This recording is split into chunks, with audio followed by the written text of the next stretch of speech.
এই কথাটা এই জায়গায় রাখছি, পুরুষদের ভিতরে ইমানে কালেমা পড়ে নিয়েছিলেন সবার আগে নয়, আমি আগের কথা বলছি না, আপনাদের জানা আছে নাম তার বেলাল। কে তিনি?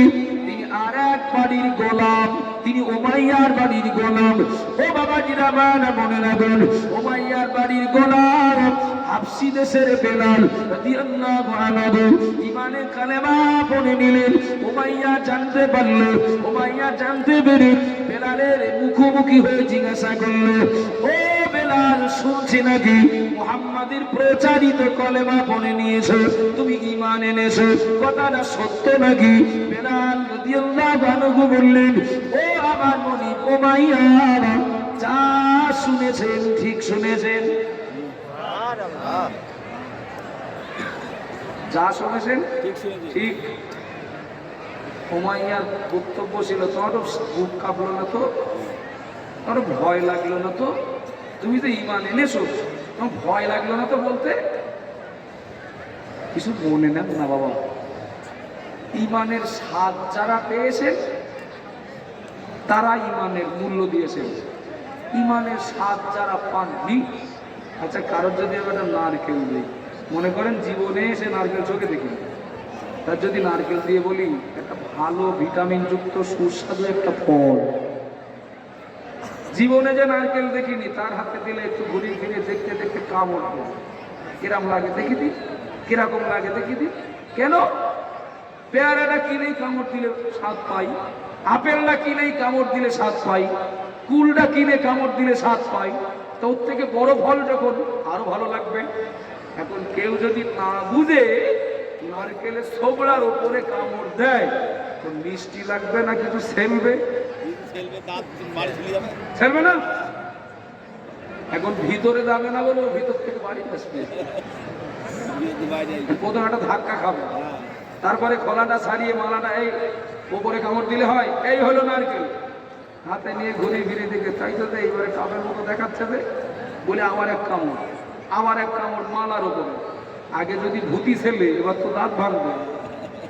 তা আমি যে বললাম একটা ভালো ভিটামিন যুক্ত সুস্বাদু ফল, আমি কি ভুল বললাম নাকি? তো ওপরে কামড় দিলে হবে? সবড়ায় কামড় দিলে স্বাদ পাওয়া যাবে? মালায় কামড় দিলে ওর মজা বোঝা যাবে? মজাটা বুঝতে গেলে আরেকটু ভিতরে ঢুকতে হবে, দা লাগবে, এবার একটা গ্লাস লাগবে। যখন দা আনার পর দুই সাইড যখন মালাটা আলাদা করে দেওয়া হবে, ওই তখন বলবে নারকেলটা আমার দাও বানিয়ে। যাদের কাছে কলেমা ভালো লাগে না, আমার মনে হয় সবলাই কামড় দেওয়া পড়েছে, আমার মনে হয় মালায় কামড় দেওয়া পড়েছে, যার জন্য এর স্বাদ পাইনি।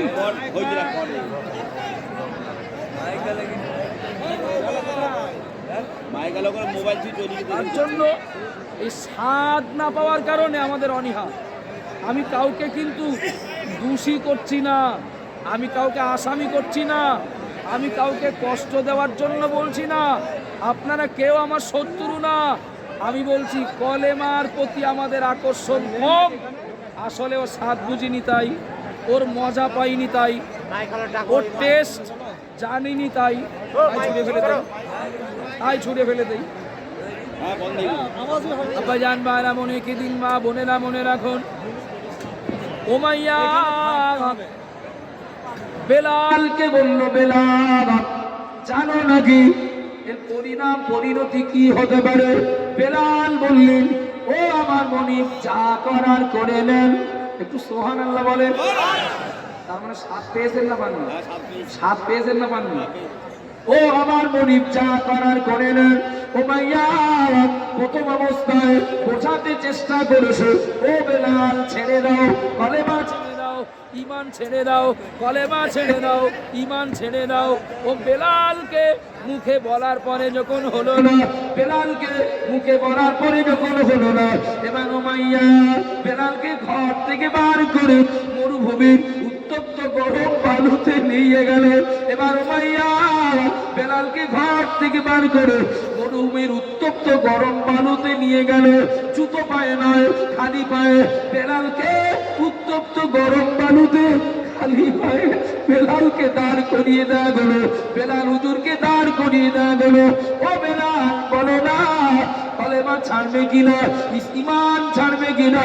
বেলাল রাদিয়াল্লাহু আনহু তিনি বললেন, আমাকে যত শাস্তি দেন না কেন আমার ঈমান থেকে আমাকে বিচ্ছিন্ন করতে পারবেন না। আল্লাহর প্রতি আর নবীর প্রতি যে ভালোবাসা আমার তৈরি হয়েছে, যে আন্তরিকতা তৈরি হয়েছে, আপনি যতই কষ্ট দেন আমাকে আল্লাহ আল্লাহ নবী থেকে আলাদা করতে পারবেন না। একটু জোরে বলেন। মরুভূমির উত্তপ্ত গরম বালিতে দাঁড় করিয়ে দেওয়া নয়, এবার বেলালকে উলঙ্গ করে শুইয়ে দেওয়া হলো। ও বাবা জিরা মারা বলিকে দিন, হযরত বেলাল মরুভূমির উত্তপ্ত গরম বালুতে শুয়ে রয়েছেন। এক হাতে বেত, উমাইয়ার এক হাতে বেত, আর বেলাল মরুভূমির উত্তপ্ত গরম বালুতে শুয়ে ওই বেত দিয়ে একবার করে আঘাত করে। উমাইয়ার বেতের আঘাতে যেখানে বেতটা মারা হয় ওই জায়গা থেকে চামড়া উঠে যায়। বেলালের গায়ে যতবার বেতের আঘাত করা হয় ওই জায়গা থেকে চামড়া উঠে যায়। যতবার তার মারা হয়, যত জোরে তার মারা হয়, বেলালের জবান দিয়ে তাওহীদের কালিমা তত জোরে উচ্চারিত হয়। একটু জোরে বলেন না। বেত দিয়ে মেরে মেরে হলো না। উমাইয়া বেলালকে ওই অবস্থায় শুইয়ে রেখে এবার বাড়ি চলে গেল। বাড়িতে চলে গিয়ে এমন একটা লোহার রড জোগাড় করলো, একটা লোহার রড জোগাড় করে উমাইয়া ওই রডটা গরম করলো। এমন গরম ছিল বাবা, কামার যারা দেখবেন বিভিন্ন কাস্তে তৈরি করে, হাতুড়ি তৈরি করে, কিংবা নিড়েল তৈরি করে, তা তৈরি করে, লোহাটা যেমন লাল হয়ে যায়। উমাইয়ার বাড়ি চলে গিয়ে ওই লোহাটা রক্তের মতো লাল করে শুয়ে থাকা মরুভূমির উত্তপ্ত গরম বালুতে রক্তমাখা দেহ নিয়ে পড়ে থাকা বেলালের কাছে উমাইয়া রক্তাক্ত বা রক্তের মতো কালার হয়ে যাওয়া ওই রডটা নিয়ে উমাইয়া বেলালকে দেখাচ্ছে আর বলছে, বেলাল দেখতে পাচ্ছ নাকি আগে তোমাকে মেরেছি পেট দিয়ে, যতটা না শাস্তি পেয়েছো, তুমি ঈমান যদি ছেড়ে না দাও, আল্লাহ আল্লাহ নবীকে যদি ছেড়ে না দাও, এই লোহার রড তোমার গায়ে ঢুকিয়ে দেওয়া হবে। ও বাবা কিরা মায়েরা, রক্তের মতো লাল অবস্থায় ওই রড যদি বেলালের দেহে যেখানেই ধরা হয় সহজে ভিতরে ঢুকবে, রক্তগ্রস্ত চর্বি গলে গলে বাইরে বেরিয়ে আসবে। মুখের কথা মুখে নয়, বেলালের গায়ে ওই লোহার রড ঠেসে ধরা গেল, যেখানে ঠেসে ধরা হয় সেই জায়গায় ছিদ্র হয়ে যায়, ভিতর থেকে রক্তগ্রস্ত চর্বি গলে গলে বাইরে বেরিয়ে আসে। একটা সময় বেলালের রক্তগ্রস্ত চর্বি গলে গলে লোহার রড ঠান্ডা হয়ে গেল। কিন্তু এত কষ্ট, এত আযাব দেওয়ার পরে বেলাল রাদিয়াল্লাহু আনহুকে আল্লাহর প্রতি বিশ্বাস, আল্লাহর নবীর প্রতি বিশ্বাস বা ঈমান থেকে উমাইয়া বেলালকে আলাদা করতে পারেনি। ঈমান একটা ফল, নারকেল ফল। বেলাল এত কষ্ট পেয়েও ফলটা ছাড়ছেন না, তাহলে নিশ্চয়ই মজা পেয়েছেন। আমার কথা বুঝতে অসুবিধা হচ্ছে নাকি? এত কষ্ট পেয়েও ছাড়ছেন না, তার মানে এই কষ্টের তুলনায় নারকেলের মজাটা বেশি পেয়েছেন। মনে রাখুন, আমাদের কথা বলবো আমি আপনাদের একটা গন্তব্যে নিয়ে যাব। তার আগে দুটো, একটা পুরুষদের ভিতরে আর একটা নারীদের ভিতরে দুজন সাহাবীর কথা বলছি। সুমাইয়া রাদিয়াল্লাহু আনহা, তাকে আবু জেহেল বলছে, ও সুমাইয়া, জানো নাকি তুমি আমার বাড়ির দাসী হয়ে যদি কলেমা পড়ে থাকো তাহলে তোমার পরিণাম কি? আম্মা জান সুমাইয়া বললেন, ও আমার মনিব, যা করার করে নেন, তবে আল্লাহর প্রতি, আল্লাহ নবীর প্রতি যে ভক্তি ভালোবাসা তৈরি হয়েছে আমাকে আলাদা করতে পারবেন না। বেঈমান নিষ্ঠুর আবু জেহেল করলো কি, একটা দড়ি নিয়ে আসলো আর একটা বিরাট ছুটতে ছুটতে পারে এমন একটা ঘোড়া নিয়ে আসলো, একটা ঘড়ি আর একটা দড়ি, একটা ঘোড়া আর একটা দড়ি সামনাসামনি এনে সুমাইয়াকে দেখানো হচ্ছে। ও সুমাইয়া, দেখতে পাচ্ছ নাকি হাতে আমার দড়ি, পাশে দাঁড়িয়ে ঘোড়া। যদি তুমি কলেমা না ছাড়ো, যদি তুমি ঈমান না ছাড়ো, আমি তোমার মনিব বলছি ওই ঘোড়ার পায়ের সঙ্গে তোমার পাটা বেঁধে দেওয়া হবে, ঘোড়ার পায়ের সঙ্গে তোমার পাটা বেঁধে দেওয়া হবে, আর ঘোড়াটা খেপিয়ে দেওয়া হবে, ঘোড়াটা লেলিয়ে দেওয়া হবে। তুমি ঘোড়ার পিছন পিছন ছুটবে। বুঝতে পারছো কষ্ট কেমন হবে? ও সুমাইয়া, ওই কষ্টটা যদি না পেতে চাও এখন বলো আল্লাহর নবীকে ভুলে গিয়েছি। আপনাদের অসুবিধা ছিল? আম্মা জান সুমাইয়া বললেন, ও আমার মনিব, আপনি আমাকে ঘোড়ার পায়ে দড়ি বাঁধবেন, কি করবেন? এতে আমার জানা কষ্ট হবে। আমাকে আল্লাহর নবীকে ছাড়তে বললে তার থেকে বেশি কষ্ট হচ্ছে।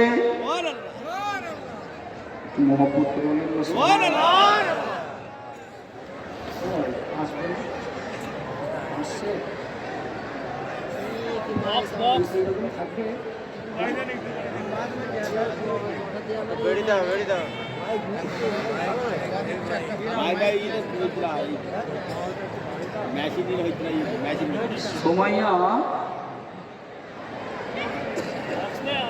ঘোড়া দাঁড়িয়ে দড়ি হাতে। সুমাইয়া বললেন, যা করার করো। মুখের কথা মুখে থাকলো না। সুমাইয়া পায়ের সঙ্গে আবু জেহেল ঘোড়ার পা বেঁধে দিল।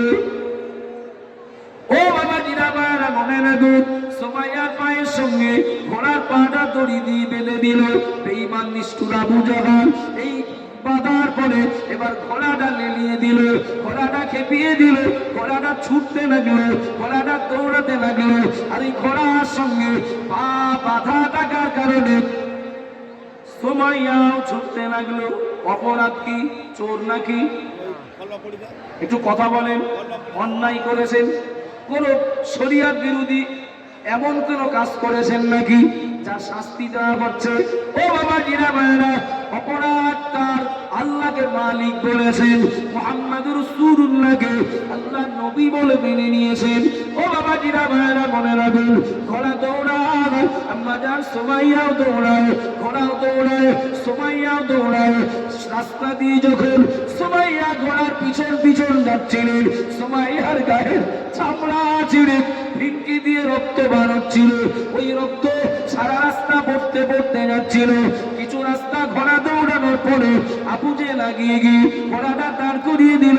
ঘোড়াটাকে দাঁড় করিয়ে দিয়ে আবু জেহেল সুমাইয়ার চেহারার দিকে তাকিয়ে দেখে অবস্থা বিরাট খারাপ, গায়ের চামড়া ছিঁড়ে গেছে, অবস্থা বিরাট খারাপ, প্রচুর রক্ত রাস্তায় ঝরেছে। আবু জেহেল সুমাইয়াকে বলতে যাবে, তার এখনো সিদ্ধান্তের পরিবর্তন হয় কিনা। আম্মা জান সুমাইয়া মুখের কাছে আবু জেহেল মুখ নিয়ে কিছু বলতে যাবে, তার আগে আবু জেহেল নিজ কানে শুনতে পেল এত কষ্টের মধ্য দিয়ে আম্মা জান সুমাইয়ার জবান দিয়ে ঈমানের কালেমা জারি রয়েছে।